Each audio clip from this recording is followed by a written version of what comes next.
Café Virtual. Apresentação: Regina Helena. Um programa da Sexta Igreja Presbiteriana de Uberlândia.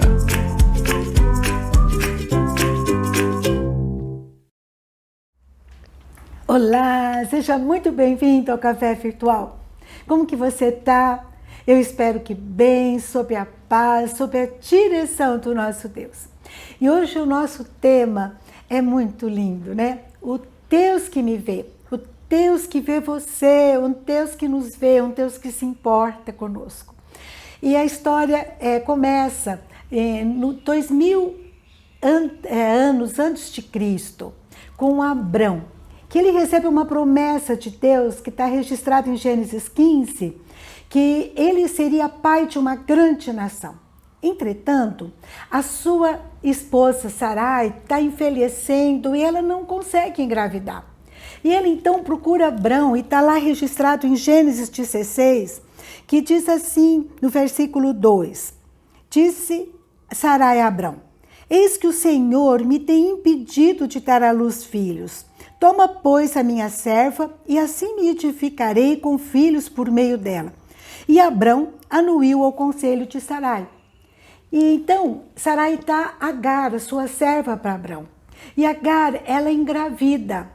E quando isso acontece, Agar começa a desprezar Sarai. E Sarai começa a ver um clima assim, insustentável entre as duas, um clima muito difícil. E até que chega um ponto que Agar foge para o deserto de Sur. E Agar está sentada ali junto de uma fonte d'água e um anjo aparece para Agar e conversa com Agar e diz a ela que ela vai ter um filho que vai se chamar Ismael, no versículo 11 do capítulo 16, que significa: porque o Senhor te acudiu na tua aflição. Então, no versículo 13, Agar diz assim: Então Agar invocou o nome do Senhor que lhe falava e diz: Tu és Deus que vê. Pois disse ela: Não olhei eu nesse lugar para aquele que me vê? Agar fica maravilhada. O tempo passa, muitas coisas acontecem e finalmente Agar vai habitar com Ismael no deserto de Parã.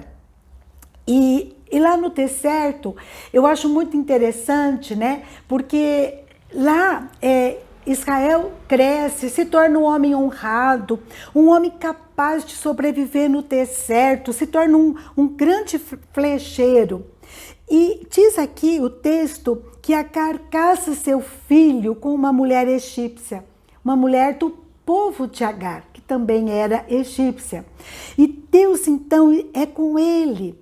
Olha que coisa linda, né? Deus leva Agar e Ismael para o deserto. E eu vi uma frase muito linda dizendo: eles não estavam enterrados. Deus não enterrou Agar e Ismael no deserto.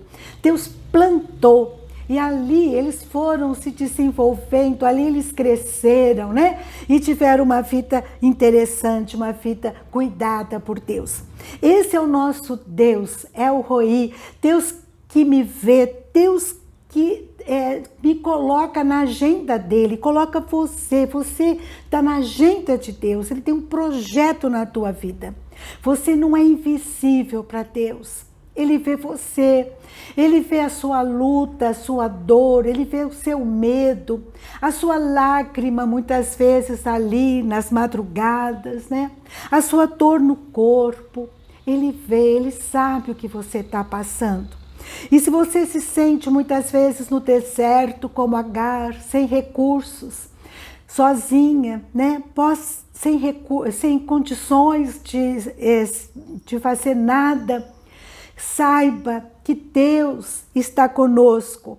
As portas podem ter se fechado, mas busque ao Senhor. Pensa, eu estou no deserto, mas eu não estou enterrada nesse deserto. Eu estou plantada porque Deus, Ele tem um renovo, Ele quer que eu rebrote, Ele quer que eu renasça. E Ele pode fazer isso aqui nesse deserto que eu estou, porque meu Deus é um Deus do impossível, é um Deus de milagre, e eu vou buscá-lo, e vou esperar nele, vou confiar nele. Esse é o nosso Deus, Ele muda a nossa sorte. Em Jeremias 29, 11, 14 diz assim: então me invocareis, e eu vos ouvirei.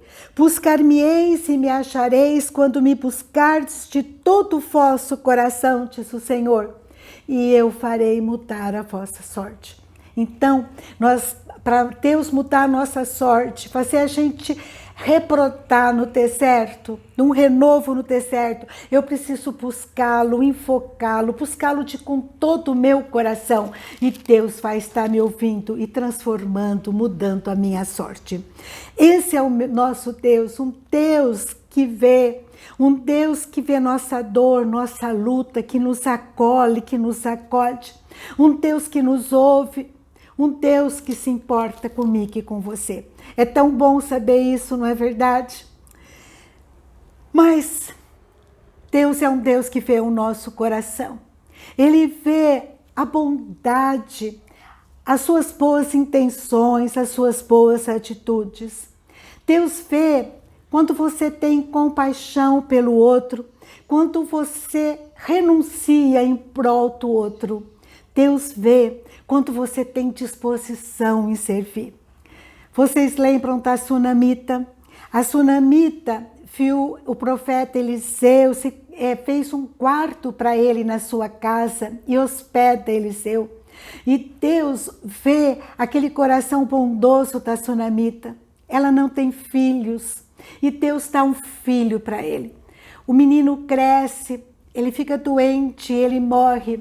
E Deus usa então Eliseu para que aquele menino ressuscite. Então, aquela sunamita, Deus contemplou a bondade do coração dela e deu um filho para ela 2 vezes. Lá em Provérbios, Em Provérbios capítulo 19, versículo 17, diz assim: quem se compadece do pobre, ao Senhor empresta, e esse lhe paga o seu benefício. Deus não fica devendo nada para ninguém. Aquilo que você faz, aquela renúncia, o servir, Deus olha e se agrada disso. Então Ele é um Deus que vê, Ele vê a sua luta, Ele vê a sua dor, Ele vê a bondade do seu coração, aquilo que você faz com o coração desprendido em prol do outro. E Deus também, Ele vê o mal que às vezes a gente pratica. Como nós devemos ter cuidado naquilo que a gente pensa, não é verdade? Ele vê o que a gente pensa, Ele vê aquilo que o bem que a gente deixa de praticar. Ele vê a omissão, que é a coisa que a gente pode fazer para ajudar e a gente se omite. Ele vê o nosso azedume, nossas palavras duras, Deus vê. Tem aquela passagem lá, de Moisés. Vocês lembram? Moisés, ele é criado pela filha do faraó. E lá no capítulo 2, Moisés cresce, versículo 11, diz que Moisés já é um homem e ele sai e vê seus irmãos, o povo de Israel, Ele sabe que é seu povo, que ele é adotado pelos egípcios, E ele vê que um certo egípcio estava espancando um hebreu, um do seu povo. Ele sabia para quem ele pertencia. E ele então olhou de um lado e de outro lado, e vendo que não havia ali ninguém, ele matou o egípcio e escondeu na areia. Mas Deus, Ele vê. Às vezes a gente olha do lado, a gente acha que Deus não está vendo. Está faltando muitas vezes o temor ao Senhor. Deus é um Deus que vê o que nós estamos fazendo de errado. E por conta disso, Moisés ainda não está preparado para levar o povo de Israel para fora do Egito. E o povo estava ali escravizado. Então, Deus leva Moisés para um deserto. E ali ele fica 40 anos, num preparo para poder levar o povo de Israel, libertar o povo de Israel da escravidão do Egito. Então Deus vê. Lembra quando Davi adultera com Betseba?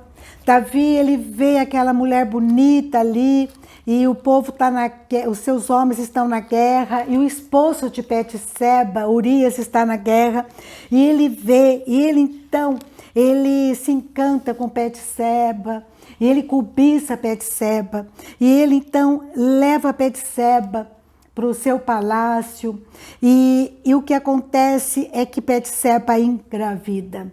E quando ela engravida, ele arma, né, para que o esposo dela vá para casa, né, para enganar que o filho seria de Urias, mas Urias não dorme com a sua esposa Betseba. E quando ele volta para a guerra, Davi trama para que ele morra na batalha.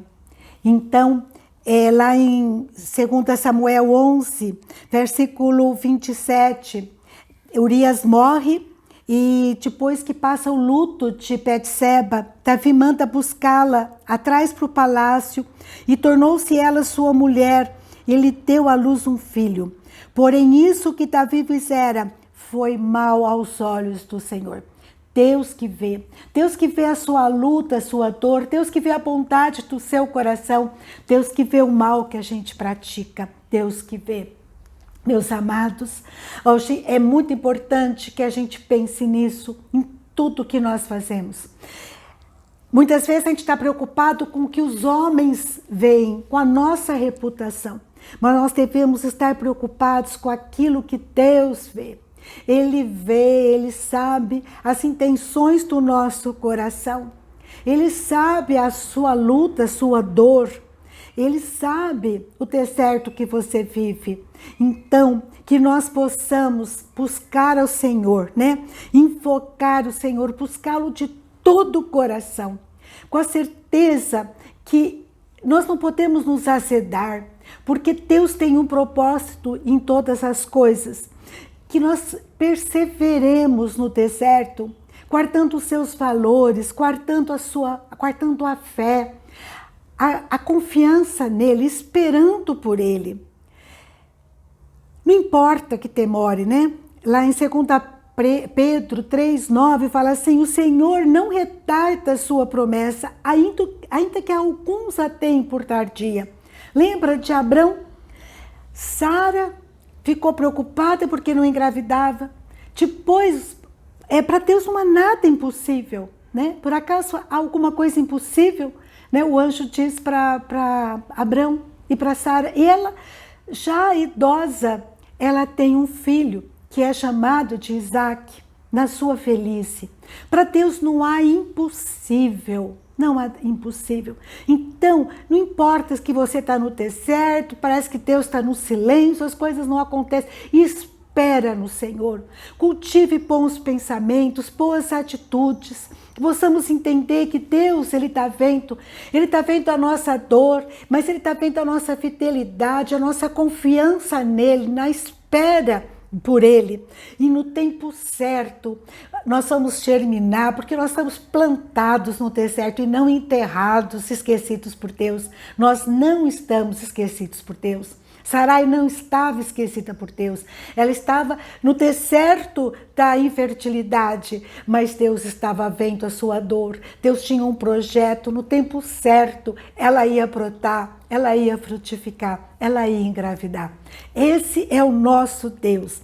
Então, que essa certeza fique impregnada no nosso coração, de que Deus, Ele vê a nossa dor, vê a nossa luta, mas Ele vê a intenção do nosso coração em buscar a sua palavra e nos fortalecermos nela e esperarmos nele, com fé, com confiança, porque no devido tempo as coisas vão surgir, mesmo no deserto.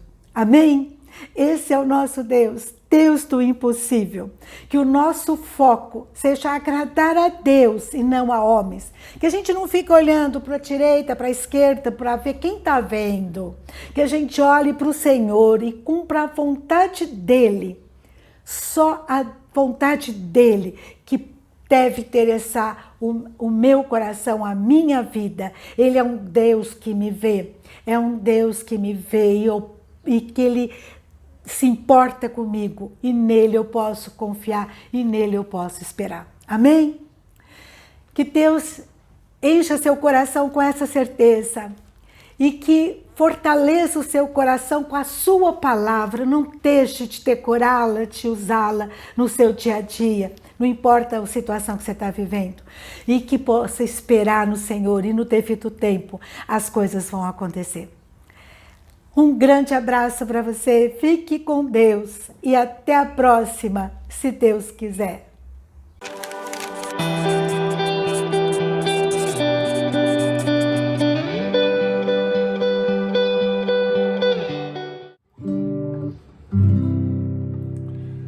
Olá, eu sou Jorge Camargo, estou aqui para convidar vocês para estarmos juntos no próximo dia 7 de agosto, domingo, 10h30, aí em Uberlândia, para a inauguração da nova Igreja Presbiteriana da cidade, a Igreja Presbiteriana de Jardim Caraíba, que vai se reunir no Colégio Anne Mackenzie, aí no sul da cidade.